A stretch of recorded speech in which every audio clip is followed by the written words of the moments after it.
In the name of God. Hello, Muhammad.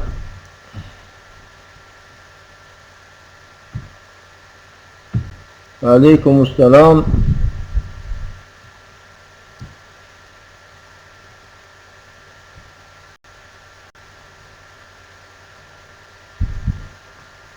Muhammad, do you have my voice? Okay.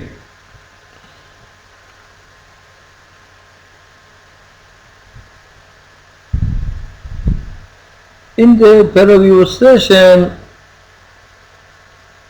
we talked about bounded square-linear form. This is the definition of these functions. A function b from h times k to c, where h and k are Hilbert spaces, okay? Such that we have these equalities. We say that this function is a square linear form, and if the norm of b by this definition be finite, then we say that this is a bounded square linear form, okay? And we have this important proposition.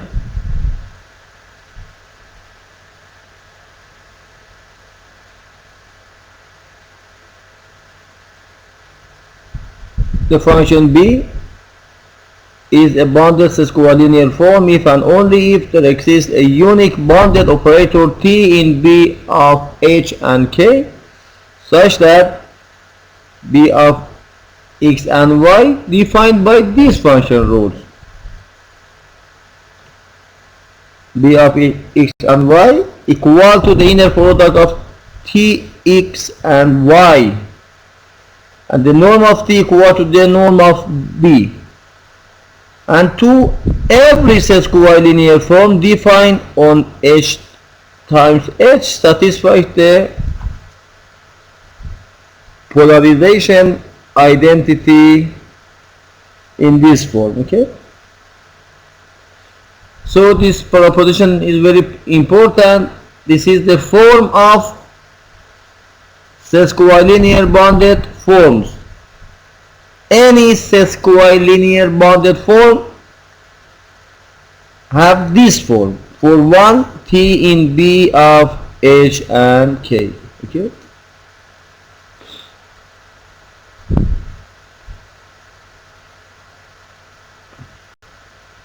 And we recall the definition of a spectrum in element in b of h, and also we see the spectral mapping theorem. This is very important theorem.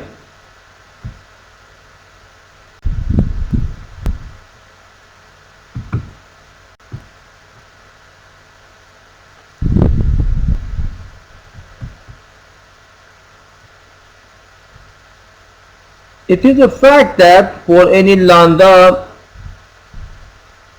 in the spectrum of t, the absolute value of lambda is less than or equal to t. We see this fact for arbitrary Banach algebras, not b of h, okay? This lambda in an element of b of h. But we see this for any Banach algebra,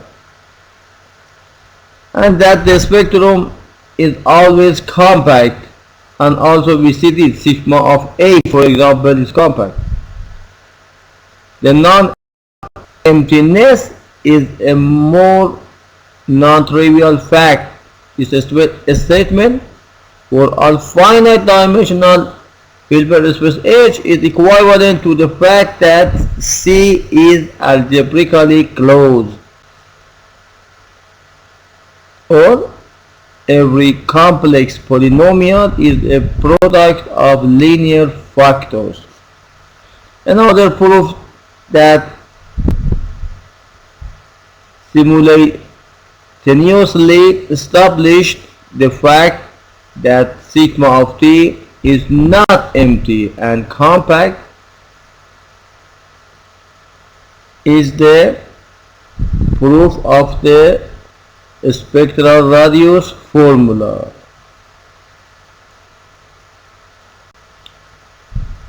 Spectral radius of T equal to this supplement. In the periodization, we denoted this by V of T, for example, okay? V of T. In some books, denoted this by R of T, okay? V of T or R of T. Okay. And we have the definition of adjoint of a bounded operator on H. An immediate consequence of the Rees lemma is this proposition: if T belongs to B of H and K, there exists a unique operator denoted by T star in B of K and H. Please note that T is a function from H to K, but T star is a function from K to H. Call it the adjoint of the operator T, such that we have this equality for any X in H and Y in K. Notice that the right side of the displayed equation above define a bounded sesquilinear form on K times H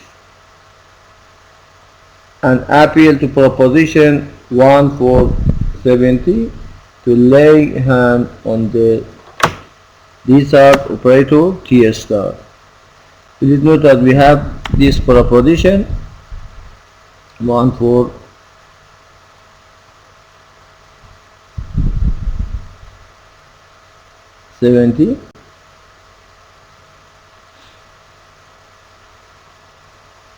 for any sesquilinear form such as B.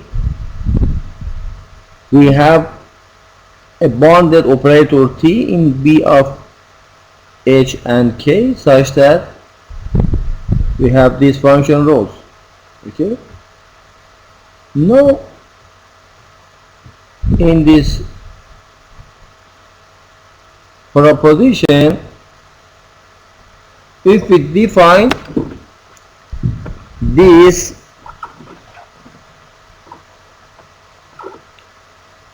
on K times H, then we have an operator that we denoted this by T star. Okay.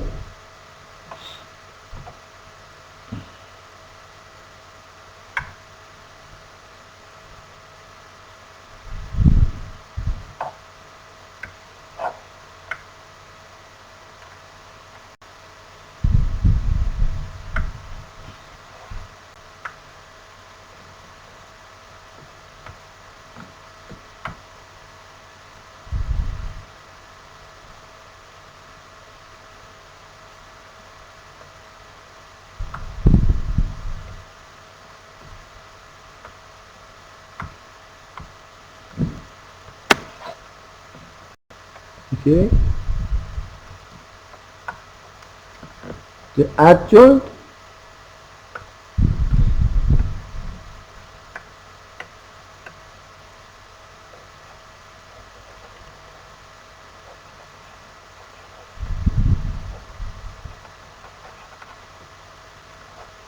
of an operator T in B of H for any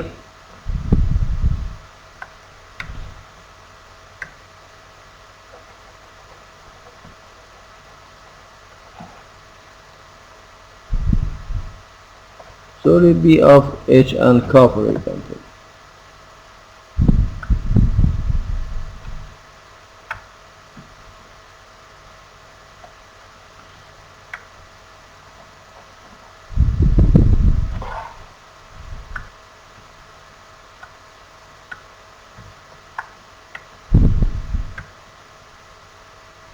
H and K.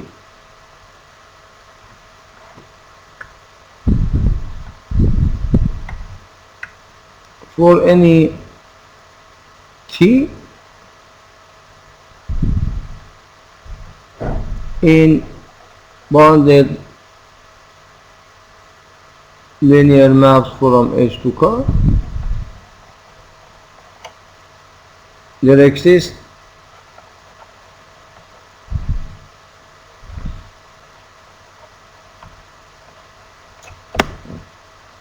a unique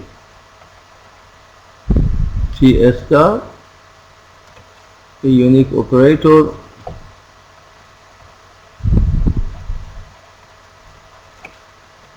T star in B of K and H, such that for any X in H and for any Y in K, we have this equality T star of Y and X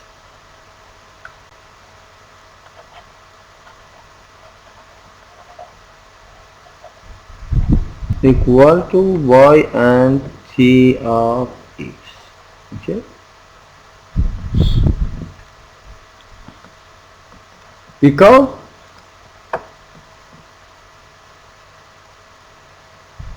because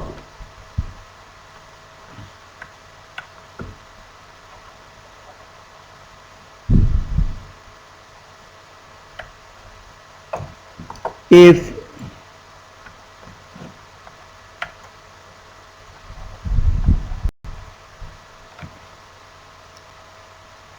we define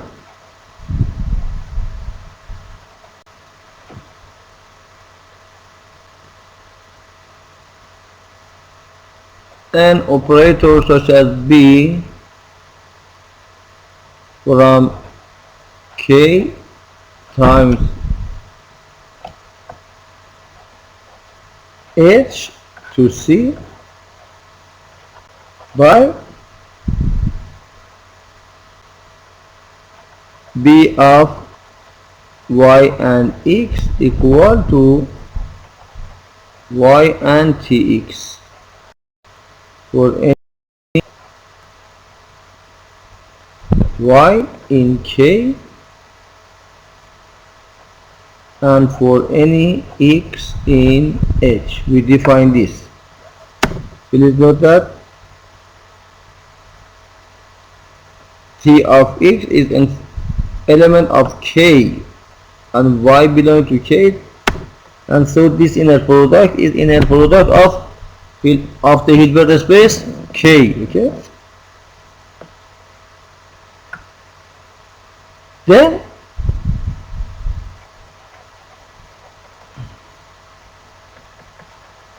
it is clear that B is a squilinear bounded form on K times H. It is very trivial, you can check this. So by this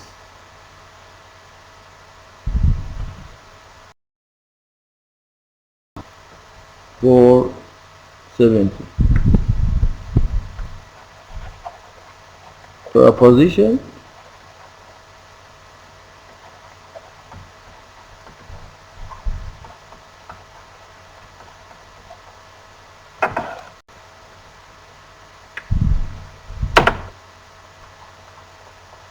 there exists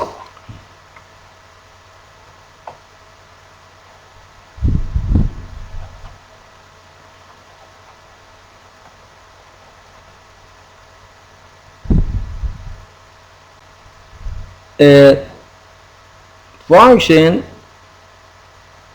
denoted by T star. This is a bounded operator, okay,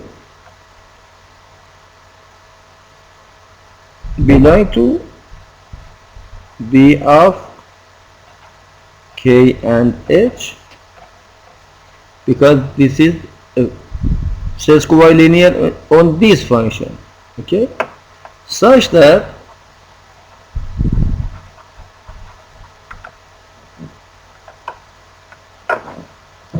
for any x and y in H times K, or we can say for any y and x in K times H,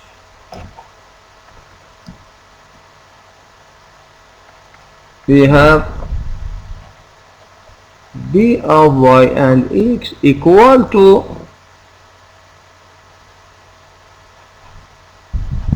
T star of y and x.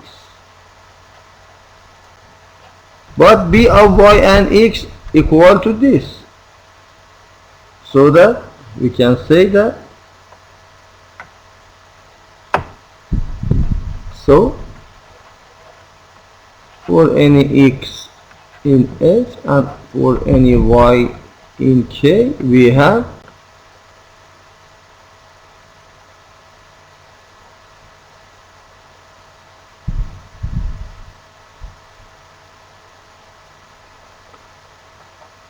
y and Tx equal to T star y and x. So we have this a very useful theorem. For any T in B of H and K, we have a unique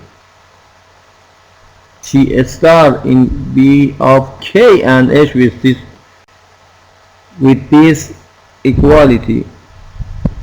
Please note that if we move this T star in the second variable, change to T, okay, T star y and x equal to y and T of x, okay.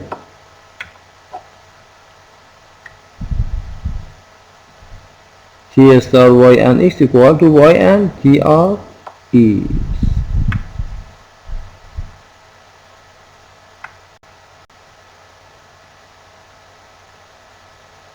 Walaikum assalam, Murtaza. Okay, Muhammad, do you and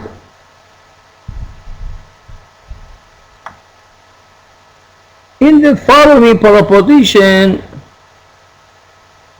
the book lists some basic properties of the adjoint of operators, okay. For all alpha in complex number and S1, S2 in B of H and K and T in B of M and H, H, K, M and M are Hilbert spaces. We have these equalities.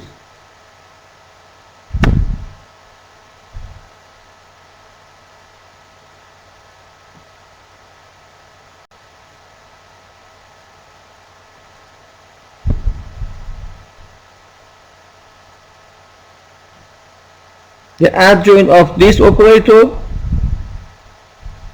alpha S1 plus S2 equal to the conjugate of alpha multiplied by the adjoint of S1 plus the adjoint of S2.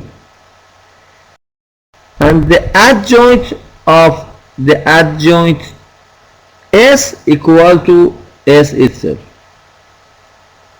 The adjoint of ST is meaning SOT composition, okay, equal to T star OS star, and the adjoint of identity map equal to identity map. The norm of T to the power of 2 equal to the norm of T star T, and hence also the norm of T star equal to the norm of T. The kernel of T star equal to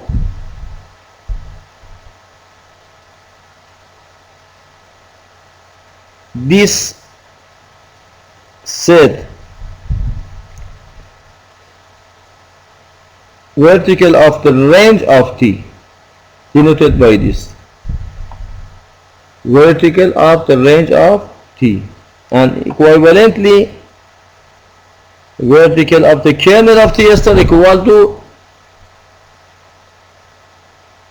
the closure of the range of T. This statement have simple proof. For example, for the first, for any x in H and y in K, we have this equality. It is very trivial, because if we change this operator, denoted this by T, for example,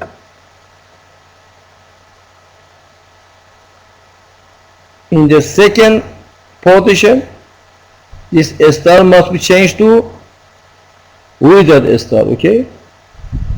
T star y x equal to y and T of x.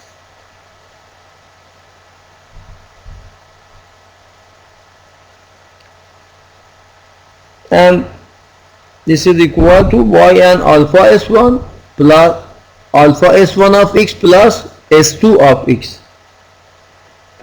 and alpha s1 of x equal to this, because inner product is conjugate linear in second variable, and y of s2x is this. But we can write this equal to this. All of this write by this property, okay? T star y x, the inner product of T star y and x equal to the inner product of y and T of x. At the first line, we consider this as T, okay? And this, in this line, we consider S1 as or T is equal to S1 star of y and x, and this equal to the input of S2 star of y and x, and so we can have this factorization: alpha bar S1 star plus S2 of y act on x. This holds for any y and x, so that these two functions are equal. This function and this function are equal. And also other statements is trivially holds. For example, S star star equal to S, because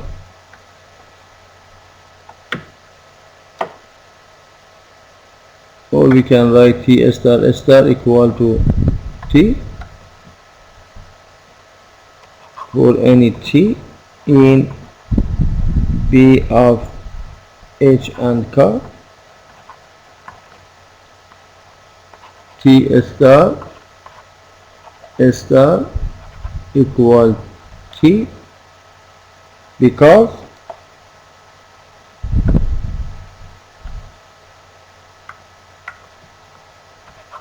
for any x and y in h times k, we see that t star y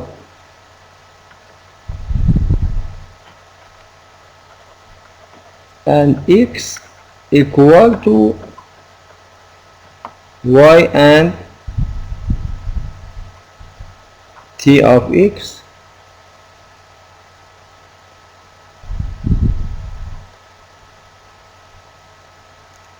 and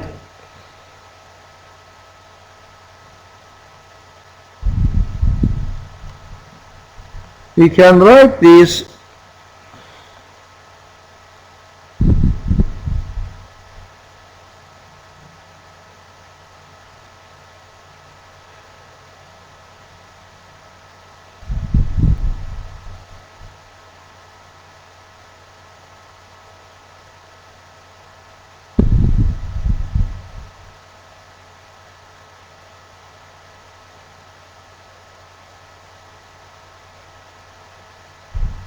okay, we can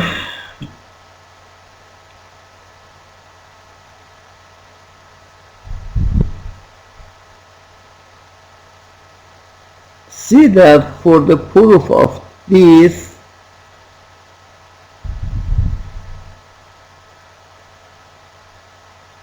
we have a function such as t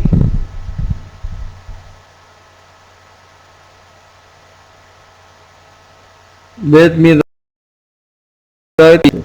Now if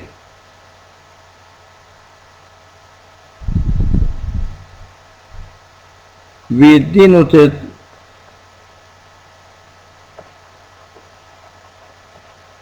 or we denote t star by s, for example, then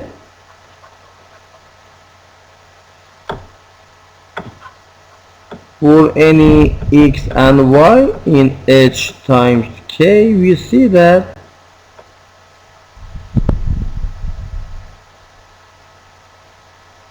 s of y and x equal to the adjoint of t star of y and x, and this is equal to, this adjoint must be changed so that is equal to y and t star of x, okay, the adjoint of this operator.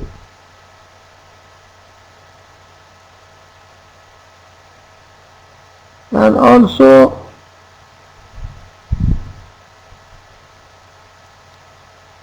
this is equal to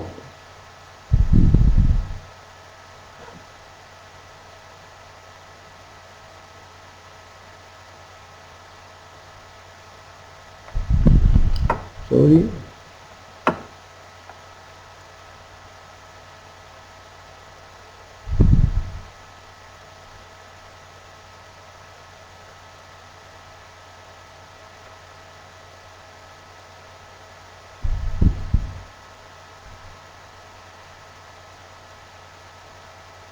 this is equal to, because s equal to t star star, okay,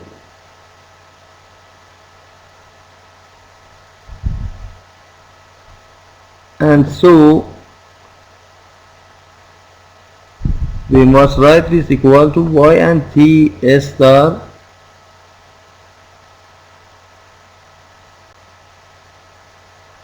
x,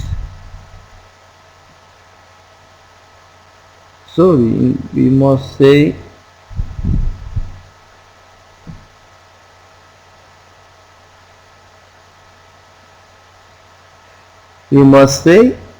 because s star is a function from x to y, okay, so we can write by this arrange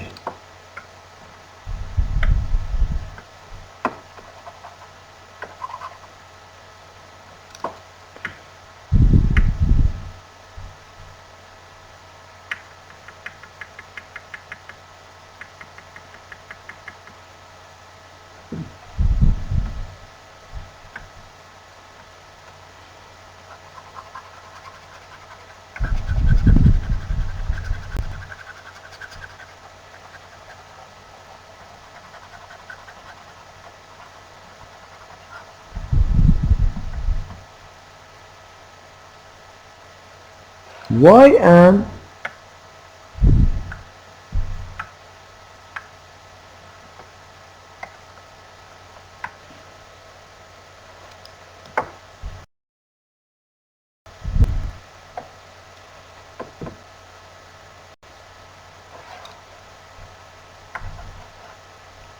s of x equal to y and the adjoint of x, and this is equal to the adjoint must be removed, this change to t star y and x. Okay, consider this as one t, for example, one s. If we change this to first,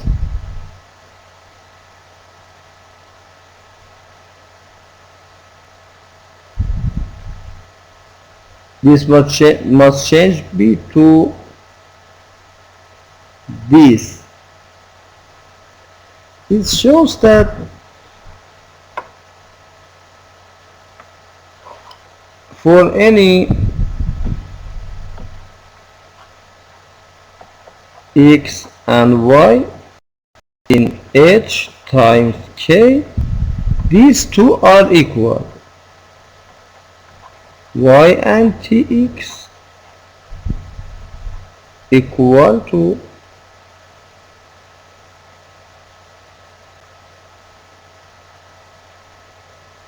y and sx or t star x, and this shows s star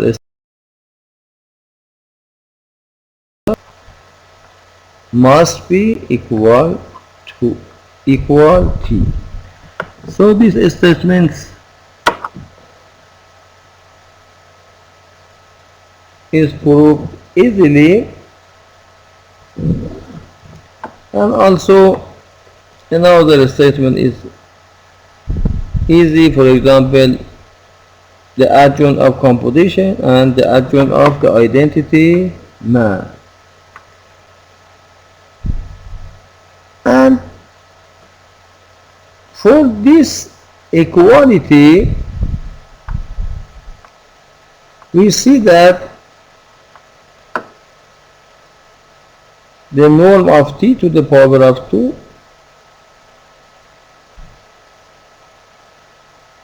equal to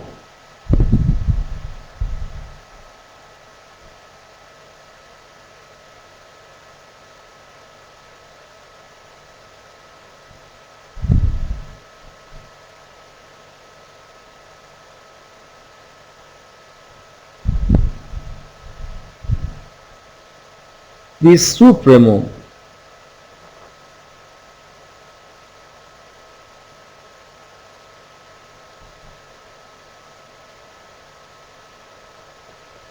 because this is operator norm, okay, and this is equal to this. This is trivial because the norm of tx to the power of 2, let me write in our board the norm of tx to the power of 2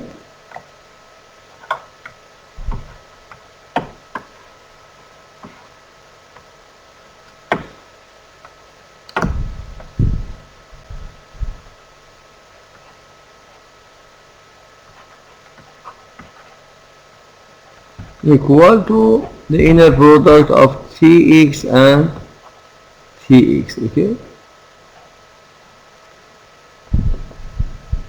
If we replace t in this side, it's equal to t star of tx and x, okay. So this is equal to this, and this is less than or equal the norm of t star t because we know that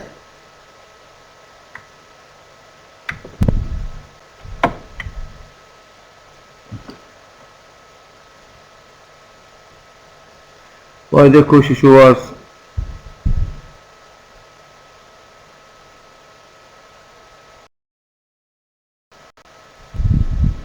inequality that the absolute value of this is less than or equal the norm of t star t of x multiplied by the norm of x, and this is less than or equal the norm of t star t multiplied by the norm of x, then the norm of x, so that this is it. So that if this norm is less than or equal, it must be less than the norm of t star t. All of this must be less than the norm of t star t, so that this less than or equal. On the other hand, the norm of t star t equal to the supremum. We have these equalities as a theorem, okay, for any function such as s.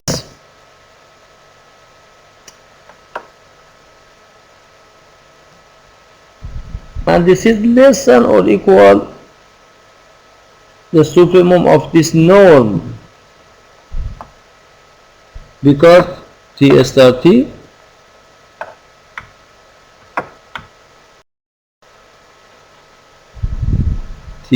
star t of x and or x1 and x2 equal to,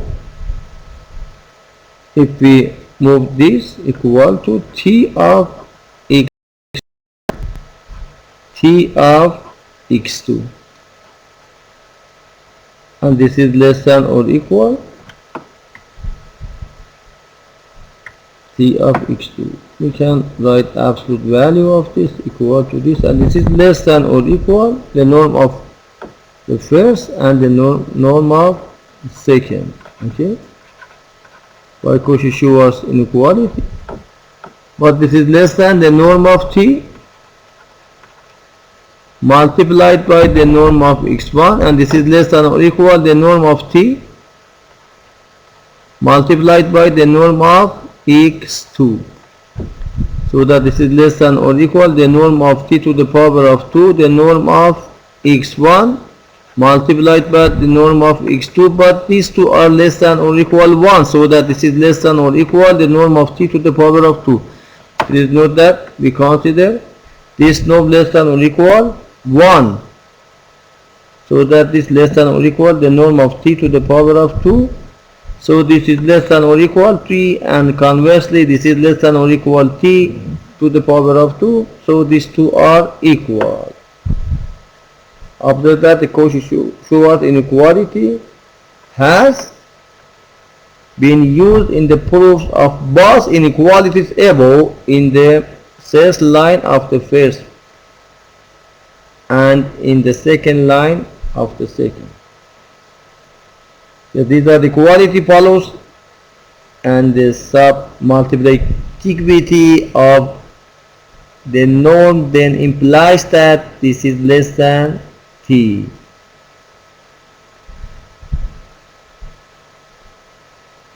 It is trivial because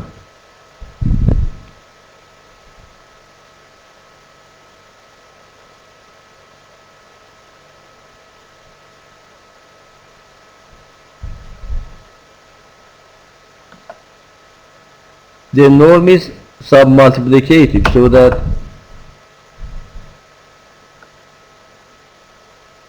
by this equality, when we prove that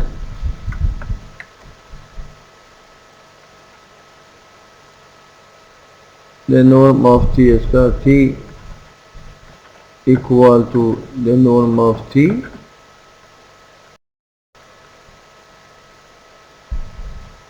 At first we know that the norm of t star t is less than or equal the norm of t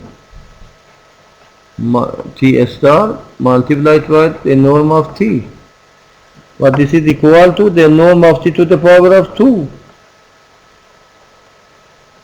So that the norm of t is less than or equal the norm of t star. And similarly, the norm of t star is less than or equal the norm of t star star, but this is equal to the norm of t. It shows that this 2 shows that the norm of t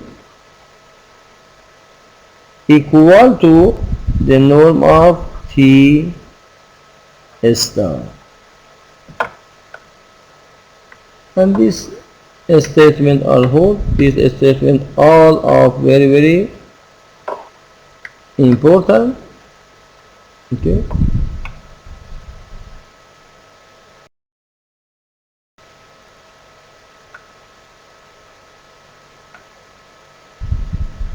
And for statement 3,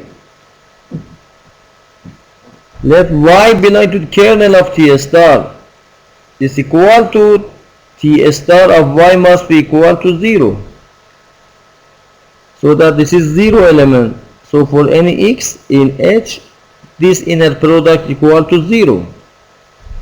But this is equal to this by the definition of adjoint, so that for any x, this must be equal to 0.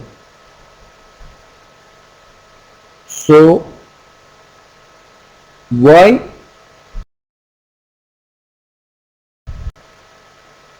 the vertex of range, because it is very trivial, because y belong to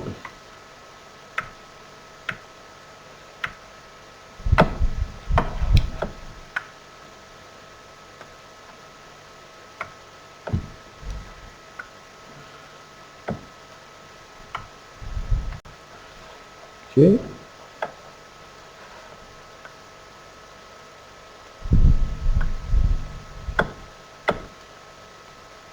Y belong to this equal to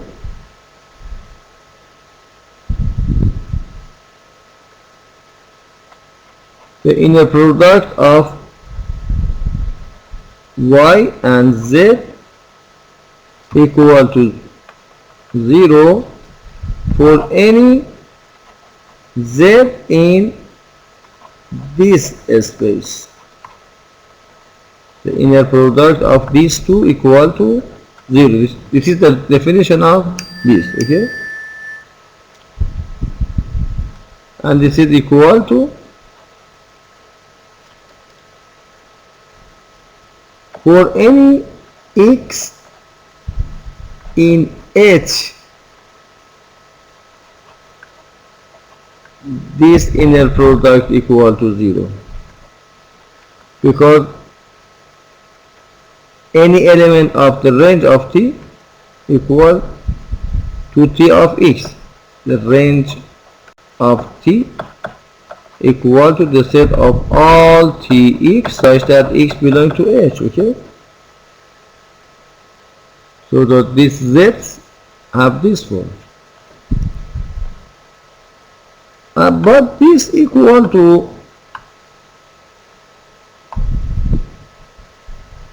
this equal to this, and this equal to this statement that y belong to the kernel of t star. So that these two sets are equal.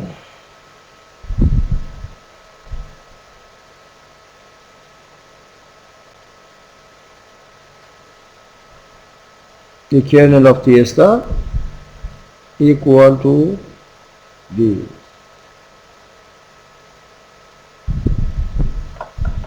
Okay.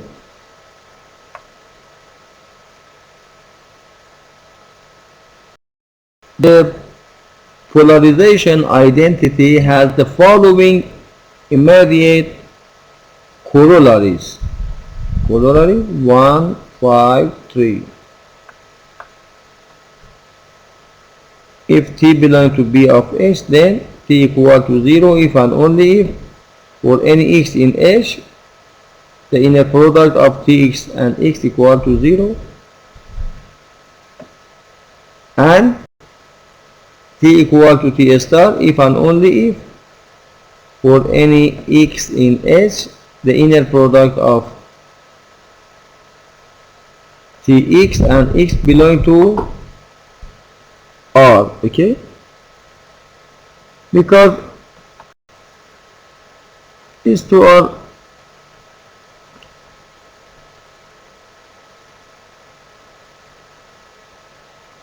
trivial, both of this is trivial, because if t equal to 0, t of x equal to 0 for any x, so that this is equal to 0.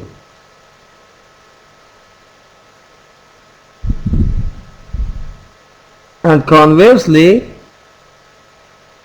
if this equal to 0, if we see the polarization identity, we see that, okay, this is the polarization identity.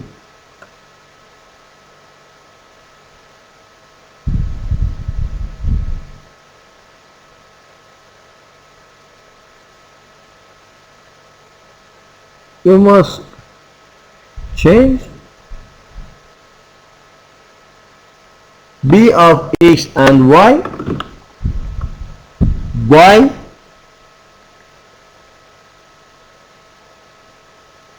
t of x and y, okay, because we know that any sesquilinear bonded form have this form. Okay, B of x and y must be this form,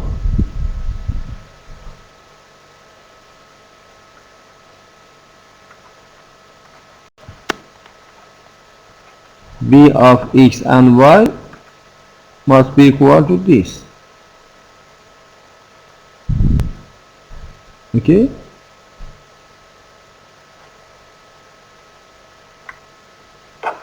by the first step of this proposition, B of x and y equal to this, so that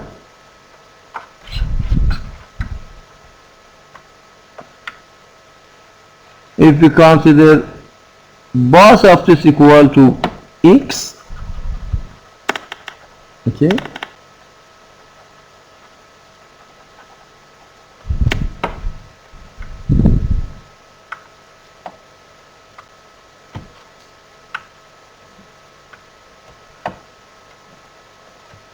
this equal to this, but this equal to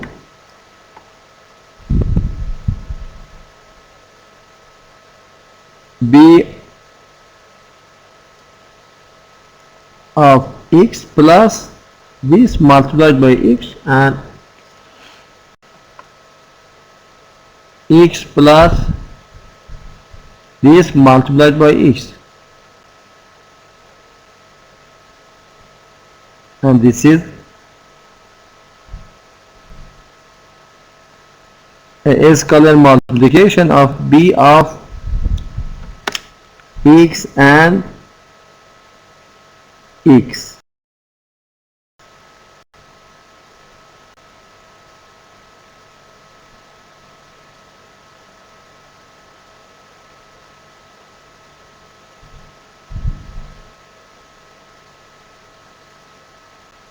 And if this equal to 0, this t must be equal to 0, because in this case we assume that this is equal to 0, okay.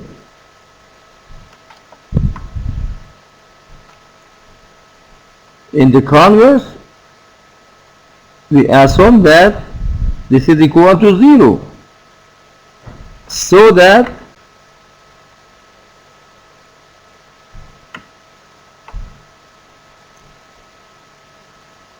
this must be equal to 0, and so that b is equal to 0.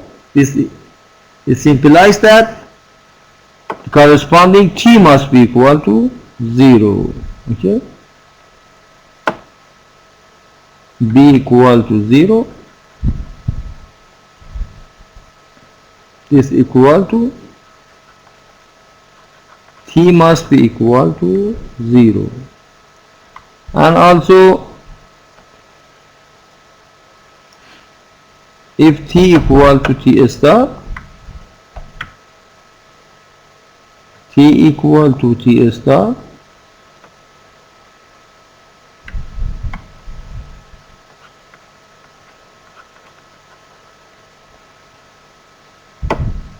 we see that for any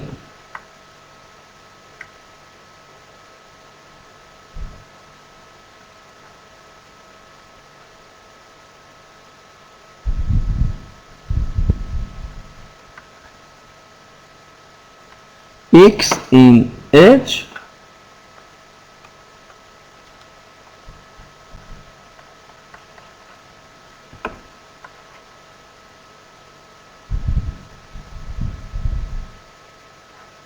we have t star x and x equal to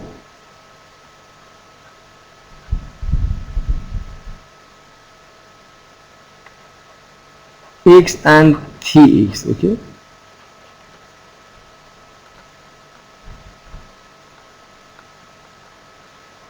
but t star equal to t, so that we can change this to t. Okay, please note that this is t star, that we write instead of this t, because we assume that t is equal to t star. Okay,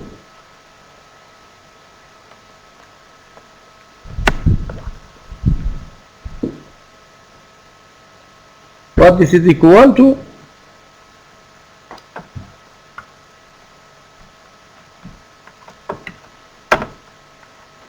The conjugate of tx and x. Okay, this shows that for any x in H, these complex numbers equal to its conjugate. Shows that for any x in H, this is a real number. This is a real number. Tx and x is a real numbers, because we know that for any complex number,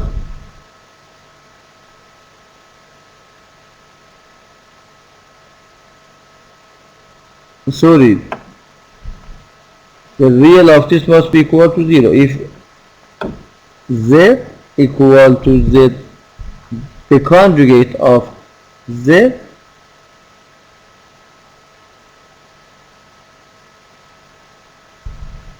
that this must be real,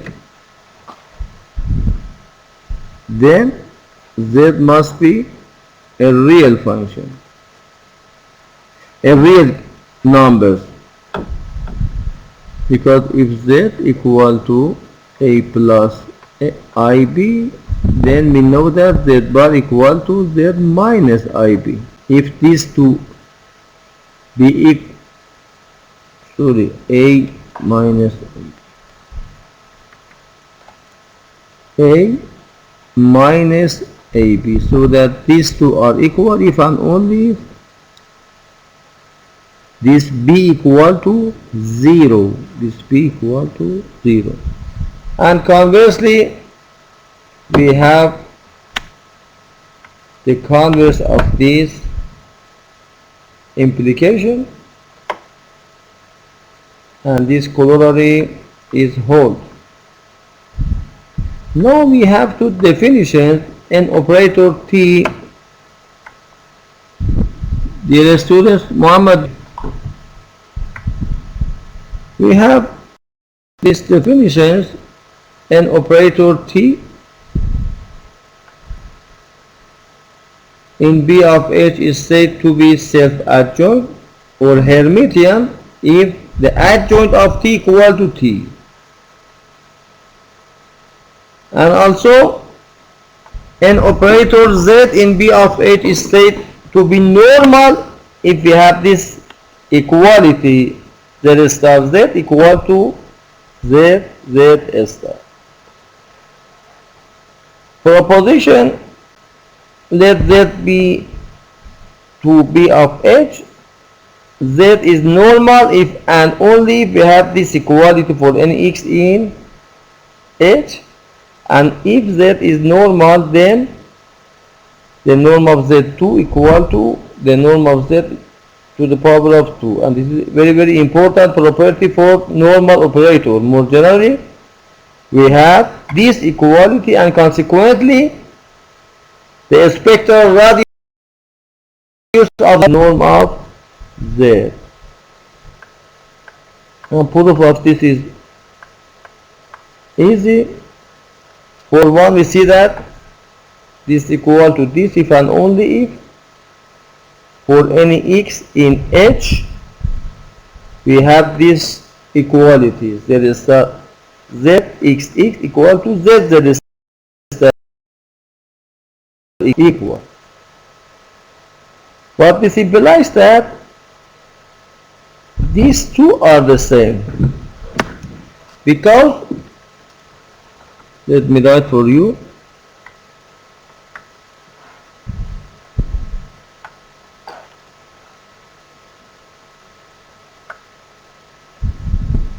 for any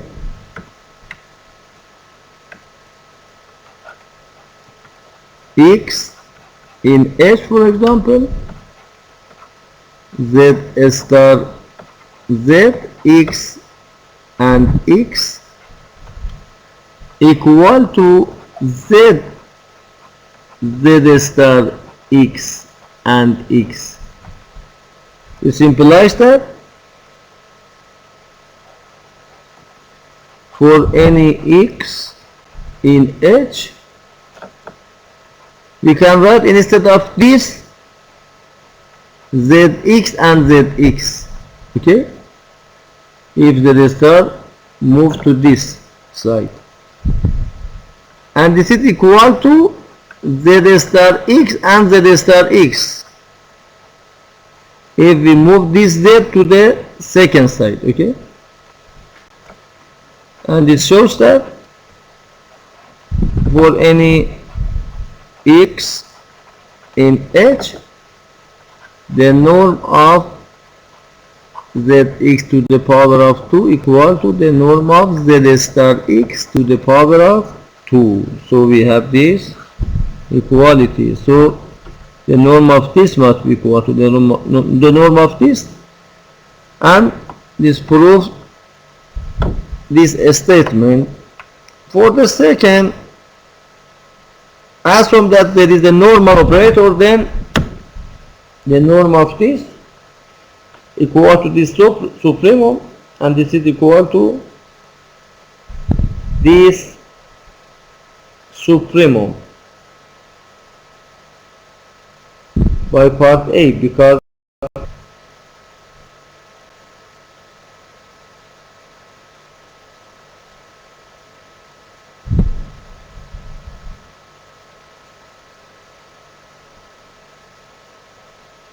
the norm of Zx equal to the norm of Z star x. Okay, These two are the same, and this is the definition of the operator norm that starts Z. And this is equal to the norm of Z to the power of 2, because we prove this. Okay, we prove this, I think, in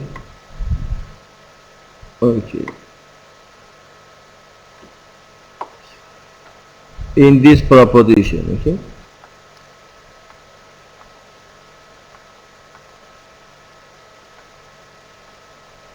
so this whole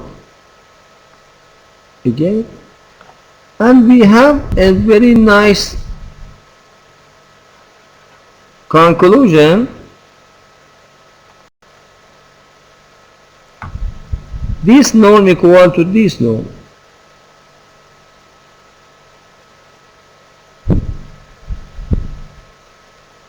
N is the induction argument, no yield the statement that for any n z to the power of 2n equal to z to the power of 2. Okay, we prove that the norm of this, if z be normal. Okay, if z be a normal,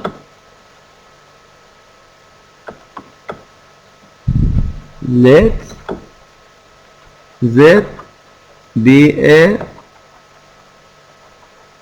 normal operator. Okay, then we see that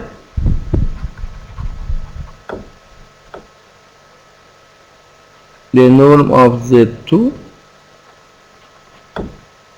equal to the norm of z to the power of 2. This shows that the norm of z4 equal to, this is the norm of z2 to the power of 2. Okay, this is equal to the norm of z2 to the power of 2, and this is equal to the norm of z2 to the power of 2, so that this is equal to the norm of z to the power of 4, so that the norm of z to the power of 2 equal to the norm of z to the power of 2. And by the similar method, for any n in natural numbers, the norm of z to the power of 2 to the power of n equal to the norm of z to the power of 2 to the power of n. Or equivalently, for any n in natural numbers, the norm of z to the power of 2n divided by this equal to this. But the limit of this equal to the spectral radius. The spectral radius of z equal to this limit. Okay, and tend to the infinity, and this is equal to the norm of z, because this is equal to the norm of z for any n. This limit equal to this, and so that we have this equality.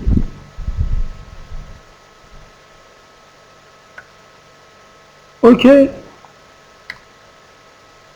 we continue in the next session, dear students. Thank you.